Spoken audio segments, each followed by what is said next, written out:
रहे mister CM और मैं हूं आपके साथ प्रीति चौहान। तो मिस्टर सीएम में हम हर रोज बात करते हैं आपके प्रदेश, आपके राज्य के मुख्यमंत्री की, जो आपके लिए नई नई सौगात लेकर आते हैं। हम आपको बताते हैं कि आज आपके प्रदेश, आपके सूबे के मुख्यमंत्री ने आपके लिए क्या कुछ किया, आपके लिए आपके मुख्यमंत्री नया क्या कुछ आपको सौगात देने वाले हैं।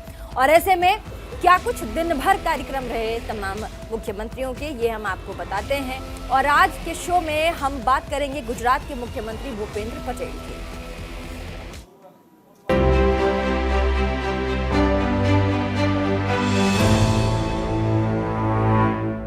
और गुजरात में हर तरफ चुनावी शोर है, सभी पार्टियां गुजरात में जमकर चुनाव प्रचार कर रही है। तो वहीं दूसरी तरफ भाजपा ने इस बार के गुजरात चुनाव में पूरी ताकत झोंकी है। प्रधानमंत्री से लेकर यूपी के सीएम गुजरात में रैलियां कर रहे हैं, जनसभाएं कर रहे हैं, जनता से बीजेपी को जताने की अपील भी कर रहे हैं। यहाँ तक कि पार्टी के तमाम दिग्गज स्टार प्रचारक नेता भी गुजरात में दिन रात जनसभा और रोड शो पर निकले हैं। प्रदेश में इस वक्त चुनावी माहौल है और ऐसे में तमाम बड़ी बड़ी जनसभाएं हो रही हैं, लोगों को संबोधित किया जा रहा है, भारी मतों से बीजेपी प्रत्याशी को जिताने की अपील हो रही है। और इस दौरान मुख्यमंत्री भूपेंद्र पटेल ने क्या कुछ कहा है वो सुनवाएंगे आपको। प्रधानमंत्री नरेंद्र मोदी के नेतृत्व में गुजरात आगे बढ़ रहा है। इसके साथ ही प्रधानमंत्री के प्रयासों के कारण आज गुजरात में लगभग 100% बच्चे स्कूल में नामांकित हैं। ड्रॉप आउट अनुपात 0 हो चुका है। उन्होंने कहा कि आज गुजरात में एक छोटी पेन से लेकर हवाई जहाज तक का उत्पादन किया जाता है, इनके प्रोडक्शन होता है। गुजरात में रोजगार के अवसर किसी अन्य राज्य में उपलब्ध नहीं है।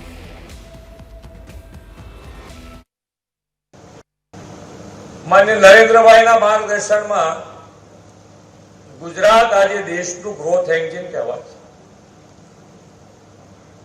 અને આપણે બધાને ખબર છે કે પહેલા જ્યારે જ્યારે ઇલેક્શનો આવે એટલે આપણને એમ થાય કે હવે બે ગામ ક્યાંક છૂટા પડી જશે, બે ભાઈઓ જુદા પડી જશે, ક્યાંક બે ધર્મ જુદા પડી જશે। આખી રાજનીતિ એની અંદર મોટો બદલાવ માન્ય નરેન્દ્રભાઈના માર્ગદર્શનમાં ભારતીય જનતા પાર્ટીએ વિકાસની રાજનીતિથી આજે તમને ઇલેક્શન થશે, ઉમેદવારોએ દરેક પાર્ટી ઊભી રાખતી હશે, પણ ક્યાંય તમને અહીંયા બેઠા હોય તો ક્યાંય ઉછાટ ના હોય કે પેલા ગામમાં ક્યાંક ઝઘડમ ઝઘડી થઈ ગઈ હશે, મારામાર થઈ ગઈ હશે, કાં તો ઉશ્કેરાટ ભર્યા ભાષણો થતા। આજે દરેકે દરેક જણને સરકાર અને સરકારના કામો શું કરવાનું છે, શું કર્યું છે એ તમારા સુધી પહોંચાડવાનું છે। દરેકે દરેક મોટા મોટા કેટલાય વખત સુધી સરકારમાં બેઠા પછી પ્રજાના કામો, પ્રજાને પડતી મુશ્કેલી દૂર ના થઈ શકી અને દૂર ન થવાના કારણે પ્રજાજનોએ ભારતીય જનતા પાર્ટી અને આપણા લોકલાડીલા નેતા માન્ય નરેન્દ્રભાઈ પર ભરોસો મૂક્યો અને ભારતીય જનતા પાર્ટીનું શાસન પ્રસ્થાપિત। પ્રજાને પડતી મુશ્કેલીઓ દૂર કરવાની, અને દૂર એટલે પહેલા આપણે ઇલેક્શનમાં જોયા છે કે નાના મોટા કામોના વાયદા કરી દે, આ કામ થઈ જશે, આ થઈ ગયું અને ઇલેક્શન પૂરું થઈ જાય। આખી રાજનીતિ બદલી નાખી, વિકાસનો રોડ મેપ આખો તૈયાર કરી આપ સમક્ષ મૂકી અને આગળ વધવા વાળી પાર્ટી એ ભારતીય જનતા પાર્ટી। આજે તમે જોઈ શકો છો અહીંયાથી બધું તમને કહેવામાં પણ આવ્યું છે। વીજળીની શું પરિસ્થિતિ હતી, કેવા દિવસો આપણે પસાર કર્યા હતા, અને વિકાસ કરવો હોય, આગળ વધવું હોય, ધંધા રોજગાર વધારવા હોય તો કેવી રીતે વધારી શકાય। જ્યાં વીજળી ના હોય, પાણી ના હોય, રોડ રસ્તા ના હોય, કેવી રીતે આગળ વધાય। દરેકે દરેક ક્ષેત્રમાં માન્ય નરેન્દ્રભાઈના માર્ગદર્શનમાં અને નરેન્દ્રભાઈના નેતૃત્વમાં ભારતીય જનતા પાર્ટીએ પાયાથી સુધાર। और पूर्वोत्तर से मुगल सेना को भगाने और युद्ध में धूल चटाने वाले अहोम साम्राज्य के सेनापति लचित बोरफुकन की 400वीं जयंती समारोह में प्रधानमंत्री नरेंद्र मोदी ने हिस्सा लिया। लचित की जयंती के समापन समारोह को संबोधित करते हुए प्रधानमंत्री मोदी ने कहा कि हमें लचित बोरफुकन की 400वीं जयंती मनाने का अवसर ऐसे समय में मिला है जब देश अपनी आजादी का अमृत काल मना रहा है। यह ऐतिहासिक अवसर असम के इतिहास का एक गौरवपूर्ण अध्याय है। इससे पहले असम के मुख्यमंत्री हेमंत बिश्व शर्मा ने कहा कि भारत सिर्फ औरंगजेब, बाबर, जहांगीर या हुमायूं की कहानी नहीं है। भारत लचित बरफुकन, छत्रपति शिवाजी, गुरु गोविंद सिंह, दुर्गादास राठौर का है। तो वहीं उन्होंने कार्यक्रम में प्रधानमंत्री मोदी की तारीफ की और कहा कि प्रधानमंत्री ने हमेशा हमें अपने इतिहास, गुमनाम नायकों को उनकी असली पहचान दिलाने के लिए प्रेरित किया है। आपको बता दें कि दिल्ली के विज्ञान भवन में चल रहे समारोह का उद्घाटन असम के मुख्यमंत्री हेमंत बिश्व शर्मा ने किया था। प्रधानमंत्री मोदी ने शर्मा के साथ ही समारोह के हिस्से के रूप में आयोजित प्रदर्शनी का दौरा भी किया। प्रधानमंत्री ने इसके बाद लचित की तस्वीर पर श्रद्धा सुमन अर्पित किए, श्रद्धांजलि अर्पित की। हम लोग ने एक ऐप रिलीज किया था कि लचित बोरफुकन का बारे में आपका मनोभाव व्यक्त कीजिए। 40 लाख लोगों ने ये ऐप में लचित बोरफुकन के लिए श्रद्धा सुमन आगे बढ़ाया। बंगाली भाषा में हुआ, बोडो भाषा में हुआ, मिसिंग भाषा में हुआ, असमिया भाषा में हुआ। एक प्रकार से पूरा असम को एक एकता का नया बांध से सब समेट लिया और एक बड़ असम जो हमारा कल्पना का था उनका नींव रखा। मैं असमवासी लोगों को बहुत बहुत धन्यवाद देता हूं। प्रधानमंत्री मोदी जी ने भारत के उत्थान के लिए अपने को समर्पण किया।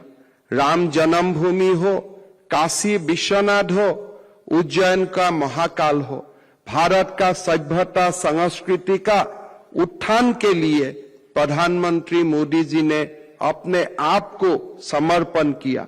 एक नया भारत का निर्माण किया। आज वो भारत विश्व गुरु बनने का रास्ता में निकल चुका है। भारत का इतिहास की एक बहुत बड़ा जो घटना था वो घटना था सरायघाट का युद्ध। सरायघाट युद्ध का पहले भी 1200 शतिकाओं में भी महाराज पीठू ने बख्तियार खिलजी का नेतृत्व में जो आक्रांत आया था उनको पराजित किया था। सरायघाट युद्ध में लचित बोरफुकन ने मुगल आक्रांता को ना कि हरवाया, ऐसा ही नहीं पूरा उत्तर पूर्व का संस्कृति को उन्होंने प्रिजर्व किया, उन्होंने रक्षा किया। मुगल आक्रांता ना तो म्यांमार तक पहुंच जाता था, साउथ ईस्ट एशिया तक पहुंच जाता था, लेकिन लचित बोरफुकन ने उनको डिसिसिवली हरवाया और लचित बोरफुकन का कारण हमारा समाज, हमारा संस्कृति और उत्तर पूर्व का जो ऐतिहासिक संस्कृति और विरासत है वो हमने प्रिजर्व कर सका। इसीलिए हमेशा कृतज्ञ जाति लचित बोरफुकन को नमन करता है। लचित बोरफुकन को अब हमेशा दिल में रखते हैं।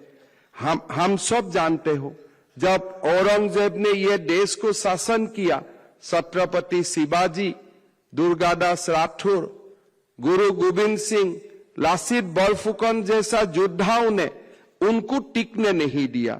आज भारत का जो साम्राज्य विस्तार का औरंगजेब का जो सपना था, भारत का संस्कृति को परिवर्तन करने का वो जो दुस्साहस किया था, इन्हीं वीरों ने मिलके उनका पूरा सपना को परास्त किया था और हमारा भारतवर्ष का सभ्यता संस्कृति को अक्षुण्ण रखा।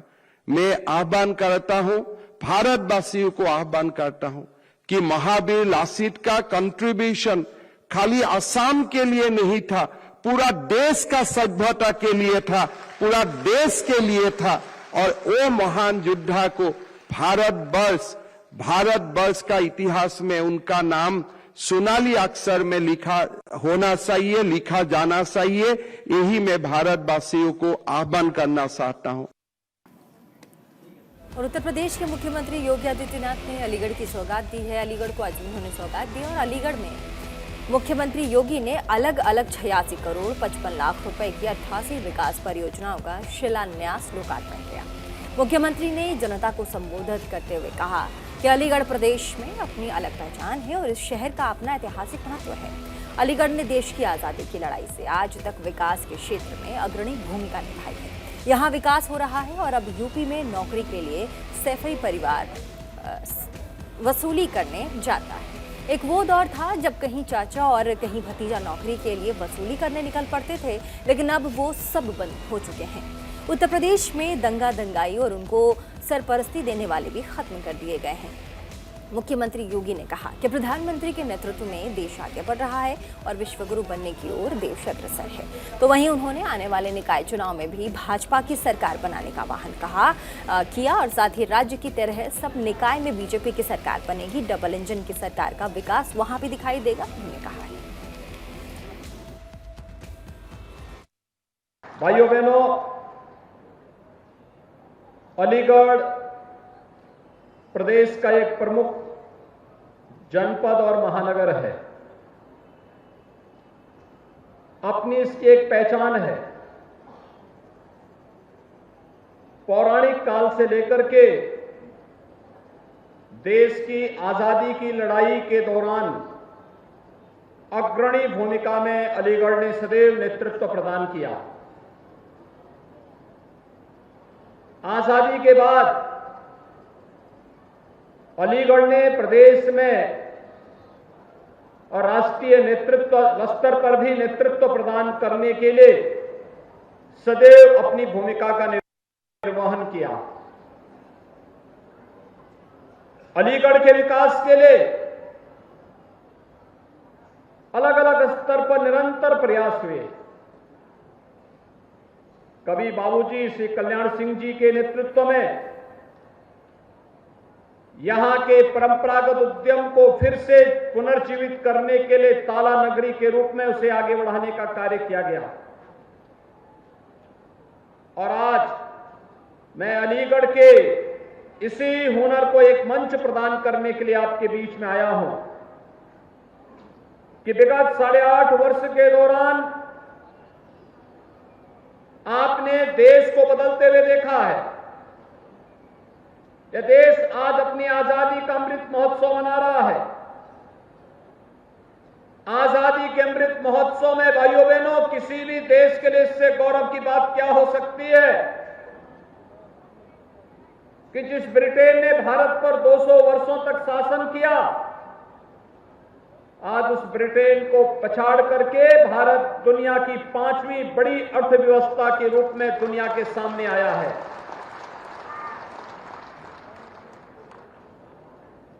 दुनिया के वे 20 बड़े देश जिनका दुनिया के 80% संसाधनों पर अधिकार है,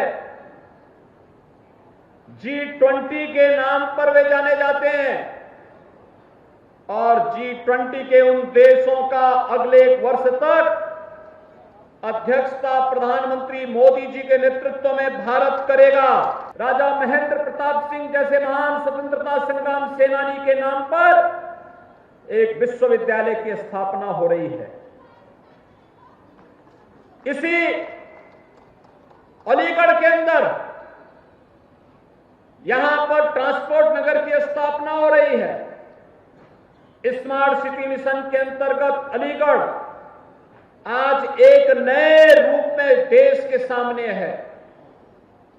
डिफेंस कॉरिडोर की स्थापना यहां पर की जा रही है, जिसके माध्यम से यहां के उद्यमियों को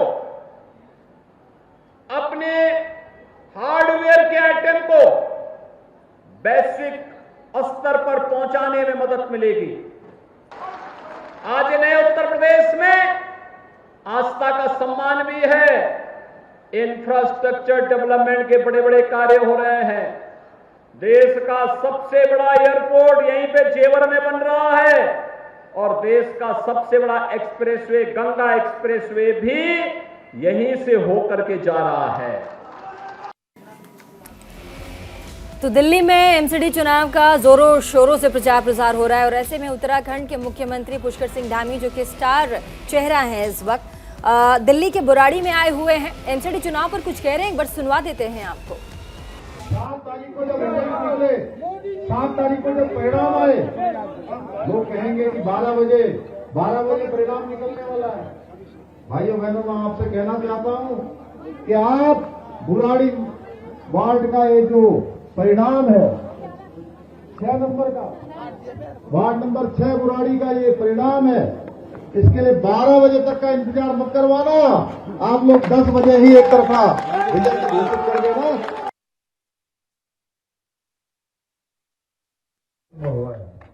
भाइयों बहनों, आज मैं बहुत सारी, अभी इसके बाद मेरे को और भी 4-5 कार्यक्रमों में जाना है, इसलिए मैं बोलना बहुत चाहता था। इतनी बड़ी संख्या में आप लोग आए हैं,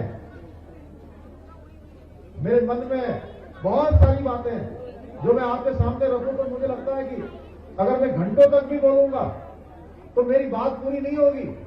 लेकिन मैं आपसे देवभूमि से आया हूं और देवभूमि के लोग हमेशा राष्ट्रवाद के साथ चले हैं। हमेशा उन्होंने जहां भी है ईमानदारी से काम किया है, उन्होंने हमेशा परिश्रम किया है और हमेशा सच्चे और अच्छे लोगों का साथ दिया है। और आगे बढ़ेंगे। आपने पुष्कर सिंह धामी को सुना और हम आपको बताते चले कि कांग्रेस की भारत जोड़ो यात्रा से पहले कांग्रेस को बीजेपी ने एक बड़ा झटका दिया है।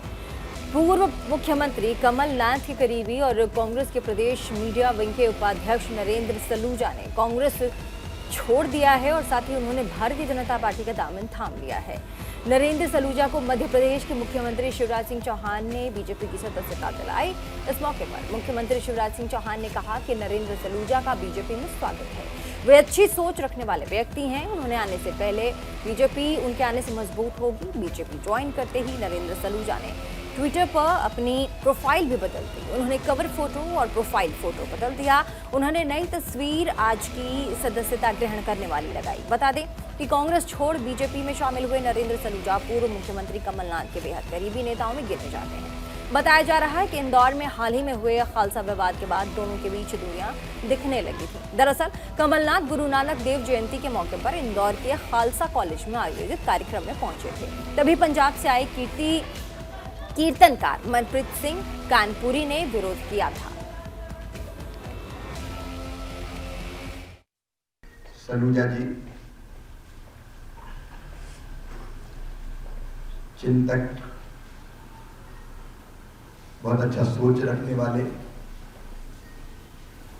और उनके मौलिक विचार कई बार अद्भुत होते हैं। प्रधानमंत्री श्रीमान नरेंद्र मोदी जी के व्यक्तित्व और कृतित्व से और बाकी कारण वो स्वयं बताएंगे से प्रभावित होकर आज भारतीय जनता पार्टी के इस परिवार में सम्मिलित हो रहे हैं। भारतीय जनता पार्टी एक वैभवशाली, गौरवशाली, संपन्न और समृद्ध भारत के निर्माण के लिए मोदी जी के नेतृत्व में काम कर रही है और राष्ट्रीय पुनर्निर्माण का हिस्सा अब हमारे सलूजा जी हैं। उनके आने से भारतीय जनता पार्टी को मजबूती मिलेगी, बहुत बल मिलेगा और एक ऐसा नेता जो अपने तर्कों के और तथ्यों के आधार पर अपनी बात रखते हैं, भारतीय जनता पार्टी के पास होंगे। मैं भारतीय जनता पार्टी परिवार में उनका हृदय से स्वागत करता हूं, उन्हें शुभकामनाएं देता हूं। वो परिश्रम पूर्वक पार्टी का काम करें और देश के निर्माण में अपना अमूल्य योगदान दें। मेरी ओर से बहुत बहुत शुभकामनाएं। और अब बात दिल्ली की कर लेते हैं। दिल्ली में आम बजट को तैयार करने से ठीक पहले केंद्रीय मंत्री निर्मला सीतारमण की अध्यक्षता में सभी राज्यों के वित्त मंत्रियों के साथ बैठक की और इस बैठक में हिमाचल के मुख्यमंत्री जयराम ठाकुर भी बतौर वित्त मंत्री शामिल हुए। बैठक के बाद जयराम ठाकुर ने कहा कि इन 5 सालों में हिमाचल प्रदेश को केंद्र सरकार से काफी मदद मिली है। हिमाचल में पर्यटन को बढ़ावा मिला है और साथ ही कनेक्टिविटी को भी लेकर कोई काफी अपडेट्स हुए हैं। इसके लिए ज्यादा से ज्यादा प्रावधान किए जाएं और इसके लिए मैंने आग्रह भी किया है।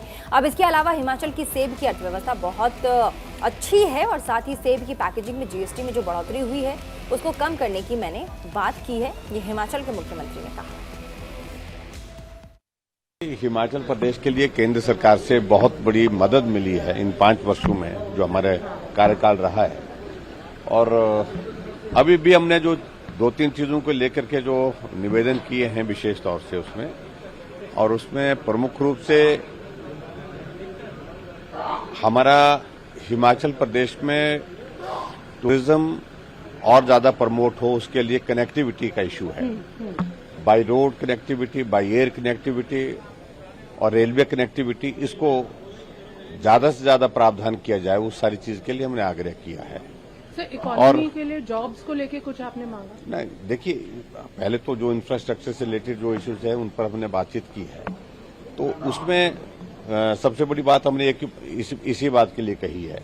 और इसके अलावा दूसरे, क्योंकि एप्पल की इकोनॉमी हिमाचल प्रदेश की बहुत बड़ी है और उसमें जो जीएसटी में एक स्लाइड से इंक्रीज हुआ है 6% का पैकेजिंग मटेरियल में, उसके संदर्भ में हमने बातचीत की है कि उसमें अगर उसको कम किया जाए, यानी कि उसको 12% ही रख जाए 18 के बजाय, तो हमको हिमाचल प्रदेश, क्योंकि ये हॉर्टिकल्चर प्रोडक्ट है तो इसलिए उसमें मदद मिलेगी। एक तो हमने ये बात कही। और इसके अलावा जो अपने रिसोर्सेज को बढ़ाने की दृष्टि से हम अपने आप प्रयत्न कर रहे हैं। मैं इतनी और मिस्टर चीफ मिनिस्टर में फिलहाल के लिए बस इतना ही। इसी के साथ देश और दुनिया की तमाम बाकी खबरों को देखने के लिए बने रहिए न्यूज़ इंडिया 24/7 के साथ।